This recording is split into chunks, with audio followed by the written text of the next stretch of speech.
Usually మీరు particularly rainy season గురించి మాట్లాడాలంటే డెఫినెట్లీ మెయిన్ థింగ్ ఈ వాటర్ ఓవర్‌ఫ్లోయింగ్ అయినప్పుడు మన ఫుట్‌వేర్ కానీ, క్లోత్స్ కానీ చాలాసేపు తేమగా ఉండడం అనేది జరుగుతుంది. దానివల్ల ఫంగల్ ఇన్ఫెక్షన్స్ ఎక్కువవుతాయండి.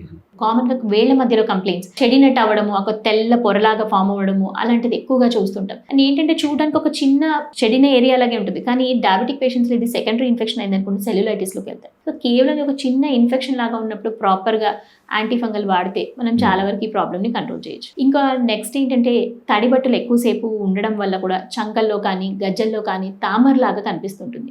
జస్ట్ కేవలం ఒక ప్రాపర్ హైజీన్ మెయింటైన్ చేయడం, కొద్దిగా ఉన్నప్పుడే మీరు క్రీమ్ అయినా కూడా యాంటీ ఫంగల్ ప్లెయిన్‌దే వాడాలి. స్టెరాయిడ్ కాంబినేషన్ ఉండేది ఏ జబ్బుకి ఓన్‌గా వాడకూడదు. అది major advice I will tell to the patients. మీరు తీసుకునే అదే మందులు, అదే నాణ్యమైన మందులు మెడ్ ప్లస్ బ్రాండ్స్ పై సగం ధరకే.